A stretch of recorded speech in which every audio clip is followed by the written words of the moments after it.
Kamis 20 Juni 2019. Tepatnya di malam Jumat, Pokis, Adul, Irgi, Agan, Kipot, sama Ahmad pergi mendaki ke Gunung Malabar yang ada di Bandung. Bagi yang belum tahu Gunung Malabar, jadi Gunung Malabar ini gunung yang nggak terlalu tinggi ya. Ketinggiannya itu sedang sekitar 2343 mdpl. Singkat cerita, mereka berenam ini berangkat sekitar jam setengah 6 sore ke kampung terakhir sebelum masuk ke jalur pendakian. Kampung itu namanya Kampung Cidulang. Sebelum sampai di pemberhentian terakhir tempat mereka nitipin kendaraan, udah masuk maghrib nih. Mereka sempetin dulu lah buat sholat maghrib di salah satu masjid yang ada di kampung itu. Selesai sholat, mereka beli-beli logistik tambahan nih di sebuah warung yang emang gak jauh dari masjid tersebut. Pas lagi packing ulang barang, tiba-tiba ada seorang bapak-bapak udah tua keluar dari masjid dan beliau nanya, "Mau pada kemana, Dek?" "Gunung Malabar, Pak." "Berani sekali ke Malabar malam-malam begini." "Ah, kan anak muda, Pak. Yang penting hati-hati ya, Dek. Malabar masih angker." "Iya, Pak. Makasih." Selesai packing ulang, mereka bergegas buat pergi ke tempat penitipan kendaraan yang emang gak jauh juga dari masjid itu. Jadi mereka itu nitipin kendaraan di rumahnya ketua RT kampung tersebut. Sekitar jam setengah 7 malam, mereka mulai nyalain headlamp sama senter. Secara udah gelap kan? Dari 6 orang itu, mereka cuma bawa 2 headlamp sama 1 senter. Sebelum mulai mendaki, mereka berdoa bersama supaya mereka diberi keselamatan baik saat pergi maupun saat pulang. Selesai doa, dimulailah pendakian. Mereka mulai pendakian dengan jalan ngelewatin area perkebunan. Tapi, beberapa meter sebelum masuk ke area perkebunan, ada sesuatu yang cukup menarik perhatian mereka. Mereka sempat digonggongin sama seekor anjing hitam yang gak tahu punya siapa. Lumayan lama mereka digonggongin itu. Tapi pada akhirnya mereka cuekin aja anjing itu. Secara di area itu emang biasa banyak anjing. Walaupun anjing itu rada sedikit aneh. Karena biasanya anjing-anjing yang mereka lihat di situ itu bergerombol. Dan gak ada di area perkebunan kalau gak sama majikannya. Tapi mereka nggak ngelihat satupun anjing lain atau orang lain selain mereka berenam di situ. Oke lah, mereka lanjut jalan masuk ke area perkebunan. Baru sekitar 10 menit mereka jalan, kedengeran suara. Kayak suara besi yang dipukul. Kayak teng, teng, teng terus menerus. Mereka saling nanya dong, suara dari mana itu? Secara mereka udah lumayan jauh nih dari pemukiman. Karena penasaran, mereka berenam mencar buat nyari dari mana sumber suara itu. Tapi, udah dicari-cari asal suara itu, tetap nggak ketemu. Ya udahlah, mereka pun ngelanjutin lagi perjalanan. Meskipun suara besi dipukul itu masih kedengeran. Teng, teng, teng. Jalan yang mereka lewatin waktu itu masih datar dan belum terlalu nanjak. Gak berapa lama kemudian, mereka pun udah masuk ke wilayah hutan. Nah, di perbatasan antara kebun dan hutan, mereka berenam kaget karena mereka ketemu sama pasangan laki-laki dan perempuan. Umurnya kurang lebih sekitar 25 tahunan yang gak tahu mereka berdua ini lagi ngapain di tengah kebun gelap-gelap kayak gitu. Pas mereka nyorotin senter ke arah pasangan itu, si pria tiba-tiba berdiri terus gelagapan sambil goyang-goyangin pipa paralon.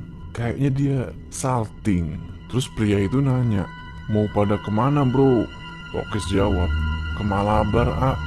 Sambil ngomongin apa yang sebenarnya dilakuin sama pasangan itu, mereka terus jalan sampai akhirnya tiba di pos 1. Di pos 1, mereka istirahat lumayan lama sambil ngerokok-rokok dan bikin api unggun. Mereka masih ngomongin tentang pasangan pemuda tadi yang mungkin pengen berbuat mesum. Secara ngapain malam-malam gelap-gelap di tengah kebun kayak gitu? Di pos 1 itu, Pokis duduk agak misah dari yang lain. Pos 1 itu nggak terlalu luas dan kontur tanahnya itu agak sedikit miring. Dia duduk ngebelakangin teman-teman yang lain sambil ngerokok dan ngeliat-ngeliat ke sekeliling. Dia mikir, jam berapa ya sampai puncak? Apa puncaknya masih jauh ya? Pokoknya dia cuma mikirin puncak, puncak, puncak. Sampai tiba-tiba pandangan dia terpaku sama sebuah pohon yang lumayan gede, tepat beberapa meter di depan dia. Nah, samar-samar di situ kelihatan kayak ada sosok berwarna putih lagi berdiri di depan pohon tersebut. Pokis sama pohon itu nggak kehalang apapun. Jadi Pokis ini jalur, itu pohon. Dan tiba-tiba pek, Adul nepuk pundaknya dia dan bilang, "Kuenya enak nih." Sambil nyodorin kemasan gede warna merah. Pokis langsung ambillah kue itu. Dia udah gak terlalu merduliin tentang sosok putih yang ada di depan pohon tadi. Dia mikir, mungkin cuman perasaan doang. Gak lama setelah itu, mereka dengar suara motor. Tapi yang kedengeran ini cuman suara mesinnya doang. Jadi kayak lagi dipanasin gitu loh. Tapi mereka cuekin aja, karena mereka nganggap itu cuma suara motor biasa yang mungkin dari pemukiman bawah. Tapi ada yang aneh di sini. Setelah selesai ngerokok, makan cemilan dan segala macem, mereka pun ngelanjutin perjalanan. Baru beberapa meter mereka jalan naik, kejanggalan yang lain muncul. Di jalan setapak yang mereka lewatin, hampir di setiap rumput yang ada di pinggir jalur itu, banyak kunang-kunang yang berjejer, seakan-akan tuh nerangin jalan mereka. Mereka mulai sedikit ngerasa kalau ada yang gak beres sama pendakian mereka malam itu. Tapi mereka masih berusaha buat nyuekin dan jalan sambil bercanda-bercanda, ketawa-ketawa. Setelah beberapa lama jalan dari pos 1, mereka semua mulai kebingungan. Karena jalan setapak yang mereka lalui itu mulai bercabang-cabang seiring dengan hutan yang makin lebat dan rapet. Yang bikin aneh lagi, di antara mereka berenam, si Irgi, Ahmad, dan Adul udah pernah mendaki ke gunung itu sebelumnya. Tapi mereka juga malah kebingungan ngelihat jalan yang bercabang-cabang itu. Mereka bertiga bilang kalau jalan itu kayak beda. Agan sama Pokis sempet kesel kok mereka bertiga ini bisa lupa. Terutama Irgi, karena belum lama dia mendaki ke Gunung Malabar itu. Tapi mereka berusaha buat mikir positif. Mungkin karena itu pertama kalinya mereka jalan malam di gunung itu, jadi agak susah buat nginget-nginget jalurnya. Mereka mutusin buat jalan terus dengan perasaan dan pikiran yang mulai ragu. Apa bener jalan ini bisa sampai ke puncak? Secara mereka sering banget ketemu sama jalan bercabang. Mereka terus jalan sambil tetap bercanda-bercanda buat nyairin suasana dan supaya nggak terlalu takut. Karena seiring mereka jalan, hutan itu semakin lebat, rapet dan gelap. Mengingat karena sebenarnya Gunung Malabar waktu itu belum jadi gunung konvensional atau gunung yang dikelola sebagai tempat wisata. Jadi gunung itu masih jarang dikunjungin sama pendaki. Dan tentu masih hutan banget kalau dibandingin sama gunung-gunung wisata. Malam itu langit lumayan cerah dan bulan bersinar terang banget. Tapi seiring mereka masuk makin dalam ke hutan, semua itu jadi nggak kelihatan, ketutupan sama pohon-pohon. Ditambah mereka ragu nih sama jalur yang mereka lewatin. Otomatis suasana mulai mencekam. Ingat suara besi yang tadi? Teng, teng, teng. Iya, suara itu masih kedengeran jelas. Padahal sekarang udah sekitar 2-3 jaman mereka jalan. Suara mesin motor yang kayak lagi dipanasin tadi juga masih kedengeran. Suara itu nggak ngejauh dan nggak ngedeket, apalagi hilang. Kunang-kunang masih berjajar di pinggir jalan setapak yang mereka lewatin. Dan kelihatannya jadi makin banyak. 1 dari 2 headlamp yang mereka bawa mulai error, suka mati nyala sendiri. Dan satu-satunya senter yang mereka bawa, cahayanya udah redup banget. Jadi udah gak mungkin buat terus dipakai nerangin jalan. Mereka akhirnya mutusin buat ngeluarin HP. Tujuannya buat make senter HP itu. Satu-satunya headlamp yang masih nyala normal yaitu punyanya Pokis yang dipakai sama Kipot. Pokis makin ngerasa janggal sama perjalanan itu. Tapi dia nggak mau ngomongin hal itu sama teman-teman yang lain. Takutnya nanti perjalanan malah semakin mencekam. Terus mereka jalan nyusurin hutan. Menurut Irgi, Adul, dan Ahmad yang udah beberapa kali naik ke Gunung Malabar itu, estimasi waktu buat sampai ke puncak itu kurang lebih 4 jam kalau mereka jalan dari Kampung Cidulang, tempat mereka nitipin kendaraan tadi. Nah, sekarang waktu udah jam 9 malam. Perkiraan mereka bakal sampai puncak itu sekitar jam 10 atau paling lambat itu jam setengah 11 malam. Mengingat mereka nggak terlalu lama istirahat selain di pos 1 tadi. Pas mereka lagi jalan di jalan yang lumayan nanjak, tiba-tiba Pokis ngelihat ada cahaya yang tersorot dari arah depan mereka. Lalu samar-samar kedengeran kayak ada suara orang yang manggil.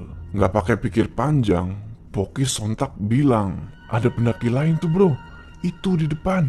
Mereka lega karena ngelihat cahaya senter yang mereka anggap itu berasal dari pendaki lain. Mengingat suasana gunung itu sepi banget.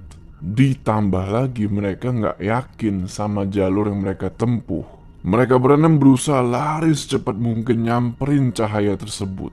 Berharap bener itu pendaki lain. Tapi udah cukup jauh mereka lari. Mereka nggak nemuin para pendaki itu. Mereka malah sampai di sebuah batu besar yang bisa dipijak karena nggak terlalu tinggi. Dan di tempat itu, hutan itu udah nggak terlalu rapet kayak sebelumnya. Jadi mereka bisa lihat lagi nih, langit dan bulan. Juga sedikit cahaya lampu dari kota di bawah. Mereka lumayan kecewa karena ternyata mereka nggak nemuin siapa-siapa di situ. Dan nggak tahu cahaya apa yang Pokis lihat nyorot ke arah mereka tadi. Tapi karena pemandangan yang indah di situ, mereka udah gak terlalu meduliin hal tersebut. Mereka diam cukup lama di atas batu itu sambil ngerokok-ngerokok dan mulai bercanda lagi. Namun gak lama kemudian, Kipot yang dari tadi selalu ngelucu tiba-tiba bilang, "Nyium bau gak?" Teman-teman yang lain ternyata juga nyium bau itu, yaitu bau belerang. Mereka semua lumayan kaget pas nyium bau tersebut, tapi Kipot dengan santai bilang, ini mah bau telur busuk. Gua gak suka bau telur." Mulai dari sini, perjalanan jadi lebih mencekam dari sebelumnya. Teng, teng, teng. Suara besi itu masih kedengeran. Suara mesin motor juga masih kedengeran. Kunang-kunang masih ada di sekitaran jalan setapak. Tapi mereka berenam tetap fokus ngelanjutin perjalanan. Target mereka adalah pos 4 sebelum puncak, dimana itu bakalan jadi tempat istirahat mereka yang terakhir sebelum ngelanjutin perjalanan dan bermalam di puncak. Karena berdasarkan pengalaman Adul, Irgi, sama Ahmad, jarak dari pos 4 ke puncak itu nggak terlalu jauh. Mereka pun jalan lagi, masuk ke dalam hutan yang gelap dan rapet, sambil berusaha buat tetap bercanda supaya nggak tegang. Formasi barisan adalah Kipot paling depan. Belakangnya ada Adul, Ahmad, Agan, Pokis, dan terakhir Irgi jadi sweeper. Pas Pokis ngeliat ke jam tangannya, ternyata udah jam 10 malam. Kalau berpatok sama estimasi waktu yang tadi, berarti pos 4 dan puncak udah gak jauh. Oh iya, kalau dari kalian ada yang nanya, kok dari tadi nggak nyinggung tentang pos 2 atau pos 3? Iya, karena memang selama perjalanan dari pos 1 tadi, mereka belum nemuin pos lagi. Mereka terus jalan dan jalan ngelewatin pohon yang rapet-rapet dan lebat. Sesekali mereka nemuin akar pohon yang ngebentuk kayak terowongan. Dan itu ngebuat mereka mesti ngebungkukin badan atau bahkan merangkak supaya bisa lewat. Sampai akhirnya Adul bilang, "Pos 4, euy." Ngedenger itu, teman-teman yang lain langsung semangat buat nyusul Adul yang emang udah lumayan di depan. Pas sampai, mereka langsung duduk istirahat, ngemil sambil ngerokok-ngerokok. Nah, pas cemilan abis, Ahmad yang dari tadi ngeliat ke sekeliling tiba-tiba bilang, "Dul, seingat gua ini bukan pos 4.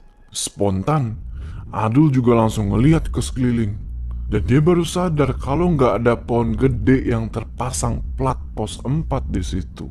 Jadi di pos 4 itu ada pohon gede. Nah, di situ ada plat pos 4. Adul terus bilang, "Iya bener. Ayo lanjut jalan.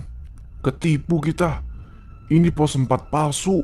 Mereka yang ngedenger omongan itu langsung berdiri dan buru-buru lanjut jalan lagi. Mungkin karena terburu-buru, Irgi sempat ninggalin sampah bekas cemilan di atas batu tempat dia duduk tadi. Tapi karena udah terlanjur jalan, ya udahlah, Pokis berniat buat bawa lagi itu sampah besok pas mereka turun gunung.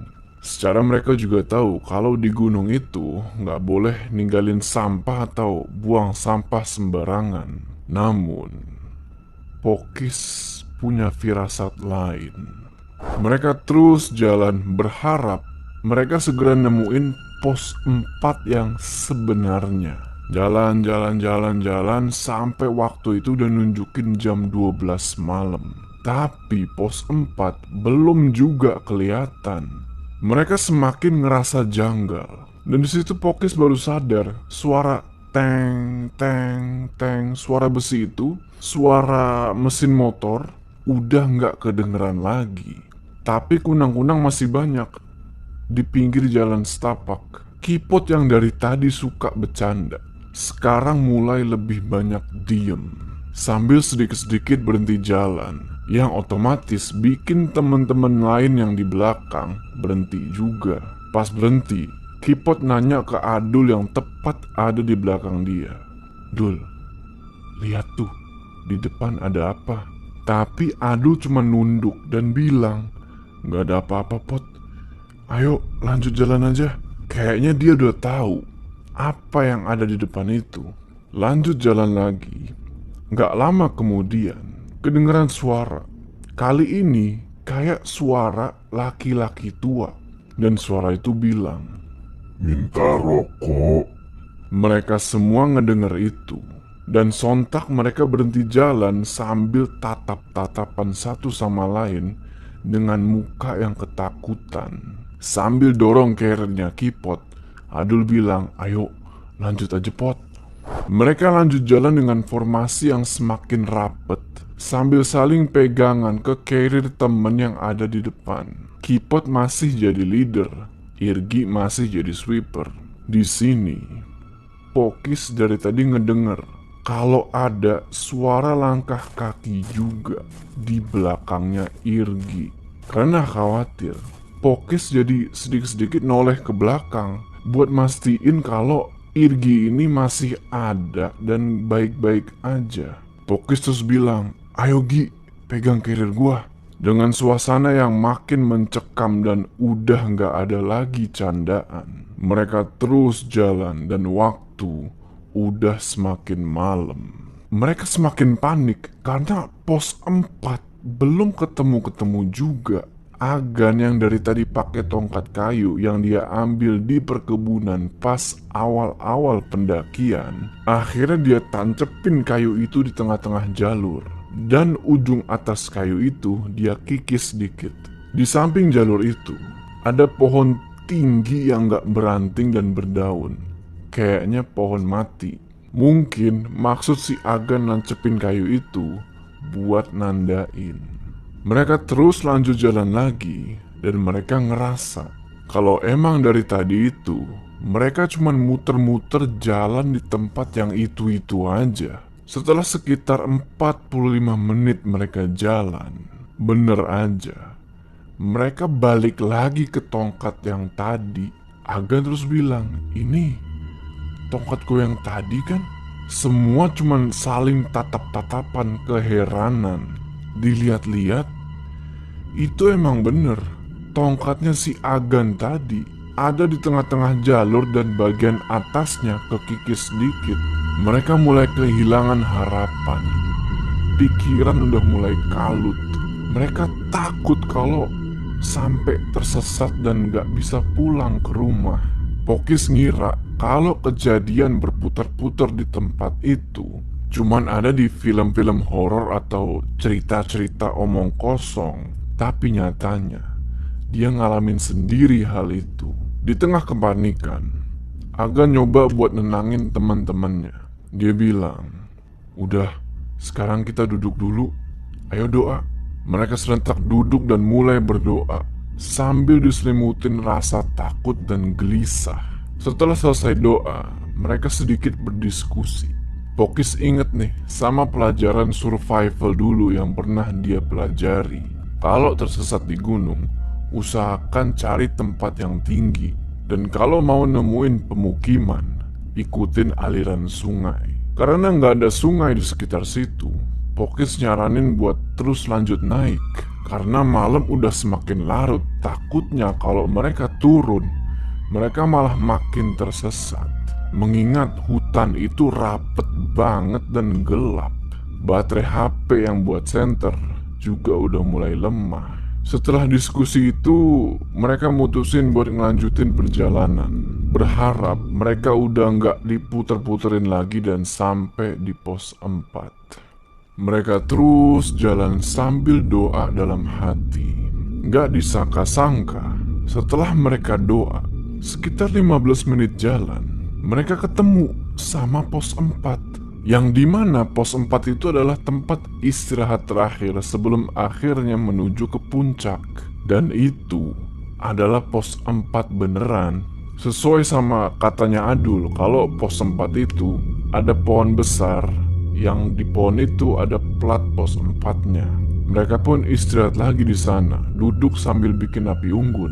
Irgi, Kipot, sama Ahmad duduk ngebelakangin pohon yang ada plat pos 4 itu. Sementara Adul, Agan, Pokis duduk di hadapan mereka, kepisah sama api unggun. Karena udah tersesat berjam-jam, mereka mutusin buat istirahat di pos 4 itu. Secara waktu juga udah nunjukin jam 1 malam, melenceng 3 jam dari estimasi waktu. Mereka udah capek banget, terutama Irgi yang udah ngantuk dan gak sanggup buat lanjut. Mereka lebih milih buat masak dan ngopi dulu daripada ngedirin tenda, karena perut mereka udah kelaparan waktu itu. Agan, Adul, Pokis mulai masak dari logistik yang mereka bawa. Irgi, Ahmad, sama Kipot perlahan-lahan mulai ngantuk. Di pos 4 itu, suasana yang tadinya tegang sekarang udah mulai mencair. Mereka udah bisa ketawa-ketawa lagi karena ngelihat Irgi yang tidur sambil duduk. Cuman di mulutnya itu masih ada rokok nyala. Jadi gini, dengan formasi melingkar, mereka mulai makan-makan tuh. Tapi di balik suasana yang udah enakan, Pokis tetap ada perasaan gak enak. Dia kayak lagi diawasin dari segala penjuru. Sebenarnya dia gak nyaman kalau mesti bermalam di pos 4. Tapi karena teman-teman yang lain udah capek, ya gak bisa dipaksain buat lanjut. Setelah selesai makan, Pokis dan Adul nambahin kayu ke api unggun supaya apinya tetap nyala. Irgi sekarang udah bener-bener tidur di posisi duduknya. Agan sama Kipot masih ngobrol-ngobrol sambil ngopi. Tapi Ahmad dari tadi cuman nunduk aja. Diajak ngomong gak respon. Dia nunduk, matanya masih kebuka. Artinya kan dia gak tidur. Tiba-tiba Kipot bilang, "Arah jam 12 bro." "Apaan sih lu Pot?" "Itu, lihat di arah jam 12." Kipot ngomong gitu sambil nyorotin senternya ke arah yang dia maksud. Mereka sontak noleh ke arah sorotan si Kipot. Di situ mereka ngeliat dua sosok yang berbeda, Agan dan Pokis. Ngeliat sosok kakek-kakek tua yang berdiri sambil ngeliat ke arah mereka. Sedangkan Kipot dan Adul ngeliat sosok perempuan berbaju putih yang melayang di sebelah pohon besar dan lama-lama menghilang. Cuman Irgi dan Ahmad yang gak ngeliat dua sosok tersebut. Mereka mulai panik dan gak tenang. Mereka mikir kalau mereka gak akan aman kalau tetap bermalam di situ. Gak lama kemudian, Kipot yang duduk di paling kiri di antara jajaran Irgi dan Ahmad ngeliat sosok cewek, mukanya rusak. Jadi Kipot ini kan nyanderin carriernya di samping kirinya dia. Nah, sosok cewek itu lagi nyender di carriernya dia. Cewek itu lagi ngeliatin dia begini. Kipot langsung merem dan bisik-bisik manggil Adul. Dul, sini Dul." Ditariklah tangannya Adul dan dia jongkok di depan Kipot. Seketika itu pula, dia juga ngeliat sosok cewek yang mukanya pucat dan hancur itu. Mereka berdua panik dan takut, tapi mereka berusaha buat gak ngasih tahu yang lain. Terus mutusin buat ngajak temen-temen yang lain ngelanjutin perjalanan ke puncak.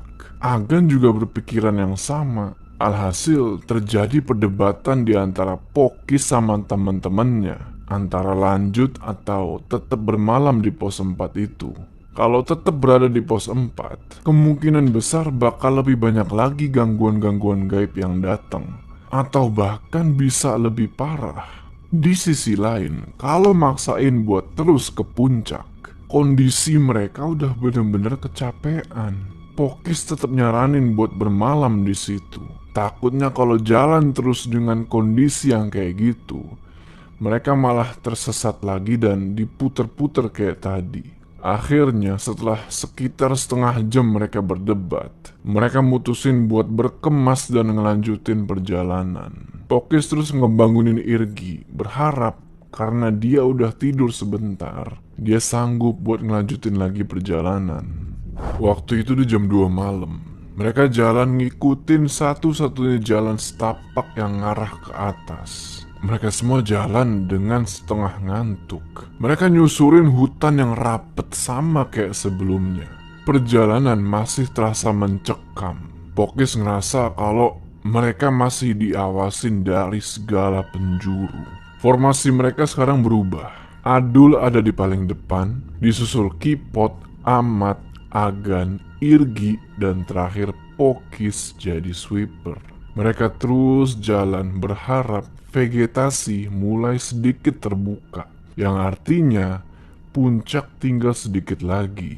Gak lama jalan, mereka ketemu lagi nih sama semacam tumbuhan yang ngejalar ke tengah-tengah jalur, ngebentuk kayak terowongan. Sama kayak sebelumnya, cuman kali ini agak berbeda. Terowongan ini kebentuk dari semacam bambu kuning yang ukurannya itu lebih kecil dari bambu kuning pada umumnya. Mereka pun kayak biasa ngelewatin terowongan itu dengan agak nunduk. Dan pas mereka semua udah berhasil ngelewatin terowongan itu, baru beberapa langkah kedengeran suara.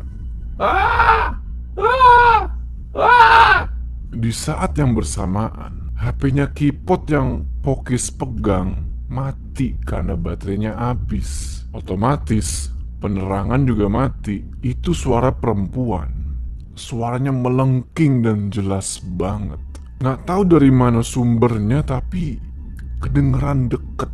Sontak mereka berhenti sambil tatap-tatapan. Kipot dengan muka tegang nanya, "Denger nggak?" Teman-teman yang lain serentak bilang, "Iya." Suara itu masih kedengeran pas mereka berhenti. Mereka mikir, apa itu suara pendaki lain yang pengen ke puncak juga? Atau suara perempuan yang tersesat?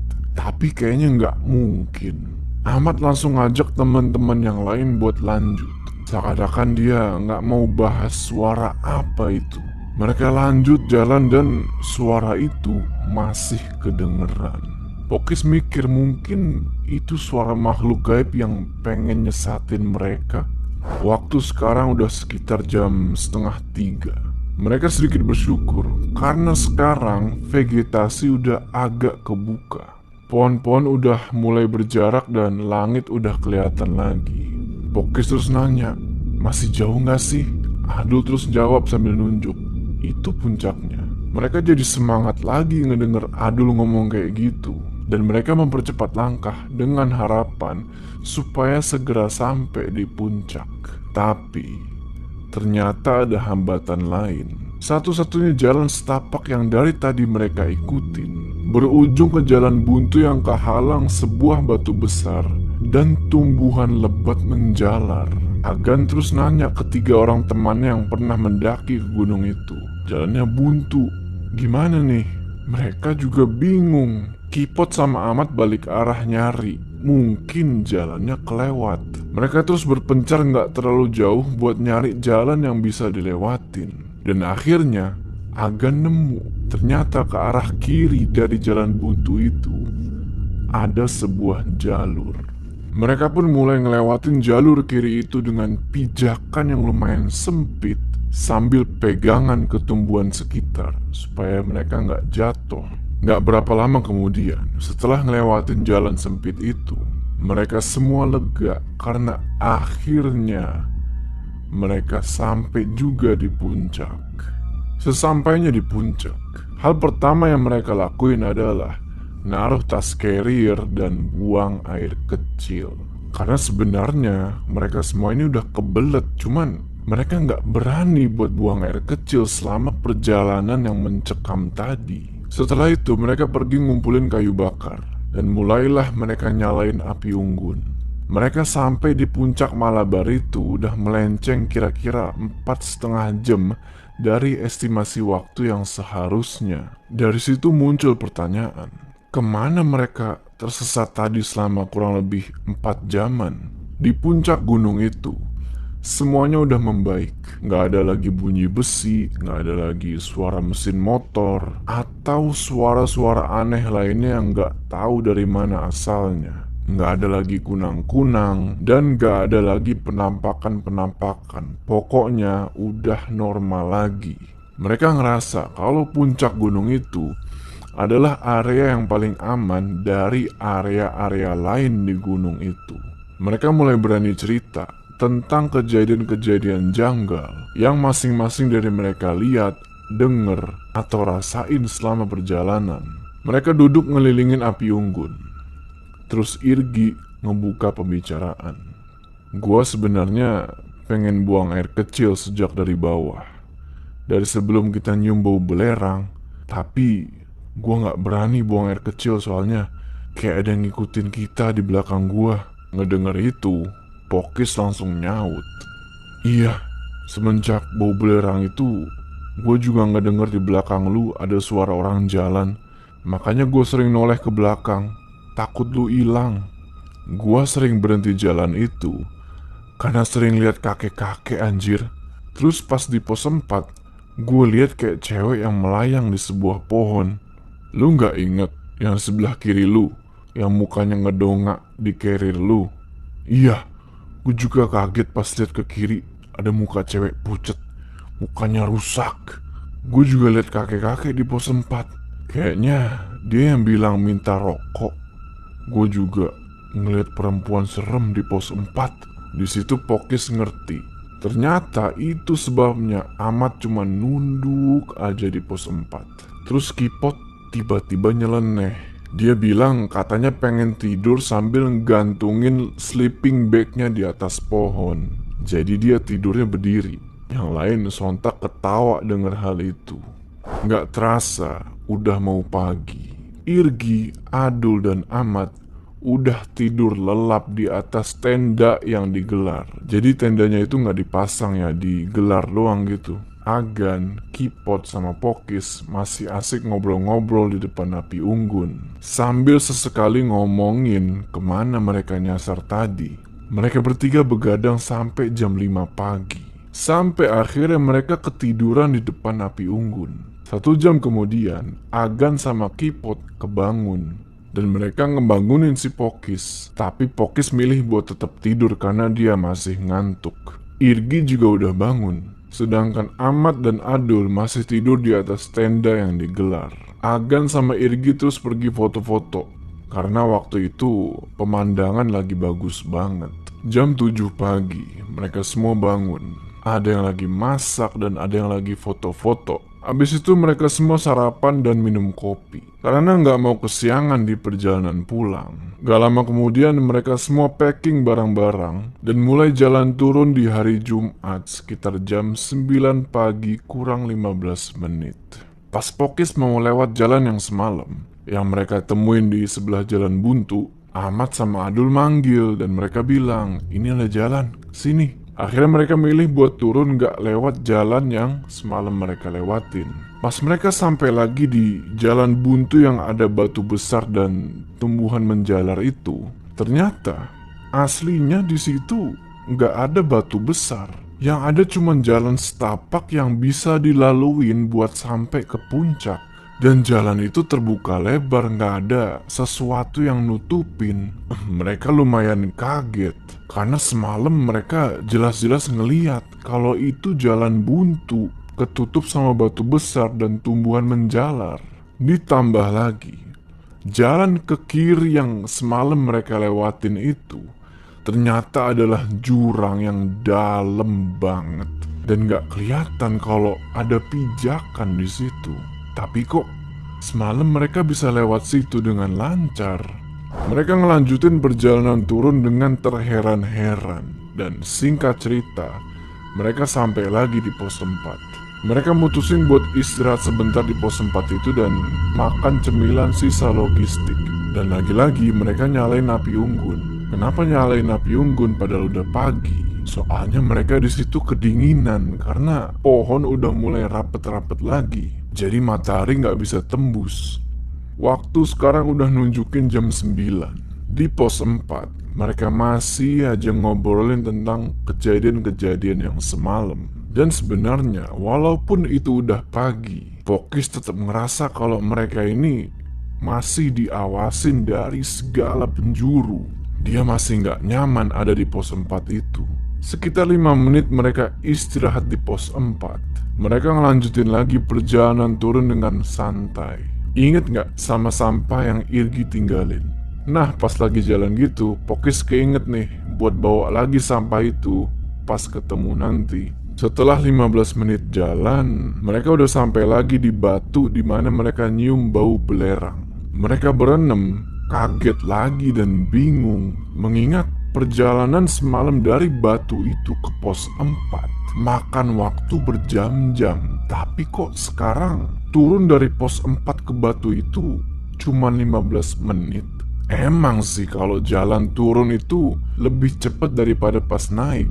Tapi apa iya secepat itu? Padahal bisa dibilang jalanan gak terlalu menurun, agak datar. Ingat sama tumbuhan yang ngebentuk kayak terowongan? Nah, mereka gak nemuin itu pas jalan turun. Mereka juga gak nemuin tempat berbatu yang Irgi ninggalin bekas cemilan di situ. Mereka saling tatap dan mikir kalau perjalanan semalam itu bener-bener aneh. Ya udahlah, mereka lanjut lagi turun. Perjalanan turun itu nggak kayak pas perjalanan semalam ke puncak. Bener-bener bebas hambatan. Singkat cerita, sekitar jam 10 pagi, mereka udah sampai lagi nih di perkebunan warga. Dan di situ mereka ketemu sama beberapa warga yang mau pergi berkebun. Salah satu warga nanya, "Habis dari mana, Dek?" "Dari Gunung Malabar, Bu." "Waduh, berani banget ke Malabar." Ngedenger itu, Pokis sama teman-teman yang lain cuma ngejawab, "Permisi Pak, Bu." Sekitar 15 menit dari situ mereka jalan. Sampailah mereka di kampung Cidulang lagi. Tapi sebelum mereka ke tempat penitipan motor, mereka sempetin buat singgah dulu di sebuah warung yang gak jauh dari rumahnya Pak RT. Mereka beli gorengan, ngopi, ngerokok. Si bapak pemilik warung terus nanya, "Habis dari mana nih?" "Dari puncak Gunung Malabar, Pak." "Oh, dari puncak besar ya?" "Iya, Pak." Terus nggak pakai ditanya, Agan tiba-tiba bilang, "Ini tuh semalam tersesat, Pak." Sambil nyodorin beberapa gelas kopi, bapak itu bilang, "Malabar tuh masih angker. Warga di sini percaya bahwa di Gunung Malabar itu ada kerajaan." Terus bapak itu cerita kalau nggak lama ada 2 kejadian gantung diri di kaki gunung itu. Mereka semua kaget ngedenger cerita si bapak ini. Nggak lama kemudian, Irgi bilang, "Ayo ah pulang, takut nggak keburu sholat Jumat." Ngedenger itu, si bapak-bapak pemilik warung noleh dengan muka yang keheranan. Dia bilang, "Emang kalian naik hari apa?" "Hari Kamis sore kemarin, Pak. Malam Jumat." "Kemarin? Kok mau Jumatan? Ini kan hari Minggu. 3 hari 3 malam kan kalian di atas?" Ngedenger si penjaga warung ngomong gitu, mereka semua langsung kaget. Karena mereka ngerasa kalau mereka cuma semalam doang ngelakuin pendakian. Terus Pokis bilang, "Ah, si bapak ini bercanda aja." Berharap kalau bapak itu emang lagi bercanda. Terus Adul nyaranin buat buka HP masing-masing. Siapa tahu masih ada yang bisa nyala. Mengingat HP mereka semalam udah dipakai berjam-jam buat nerangin jalan. Kalau kalian nanya, terus mereka foto pakai apaan? Mereka bawa kamera. Ternyata dari semua HP, cuman HP-nya Pokis yang bisa nyala. Pas HP dinyalain, ternyata apa yang dibilang bapak itu bener. Hari itu hari Minggu, tanggal 23 Juni 2019. Mereka pun ngejelasin ke bapak pemilik warung itu kalau mereka emang cuma mendaki 1 malam. Ya di malam Jumat itu, dan mereka langsung turun besok paginya. Si bapak itu terus nitipin warungnya ke temennya yang kebetulan baru aja datang pakai motor. Dan terus dia ngebawa Pokis sama yang lainnya ke sebuah rumah. Rumah ini nggak terlalu jauh dari warung tersebut. Sesampainya di rumah yang dimaksud, mereka langsung disuruh masuk dan ngebersihin diri. Terus mereka ditanya dan disuruh cerita tentang peristiwa apa yang menimpa mereka semalam itu sedetail mungkin. Setelah cerita, si pemilik rumah atau yang bisa dibilang sesepuh lah di kampung itu bilang, "Untung aja semalam kalian duduk dan doa. Kalau enggak, kalian nggak tahu gimana sekarang." Jadi, pertanyaannya, kemana aja mereka semalam kesasar sampai 4 jam lamanya, berputar-putar di tengah hutan? Terus pas turun dan sampai di bawah kok tahu-tahu udah hari Minggu? Apa mereka sempat pindah ke dimensi lain? Karena setahu gua ya, dimensi lain sama dimensi kita itu ada perbedaan waktu. Jadi misalnya kalau kita pindah alam nih, katakanlah 1 jam kita di alam itu. Nah, pas balik lagi ke alam kita, bisa jadi ternyata udah seharian.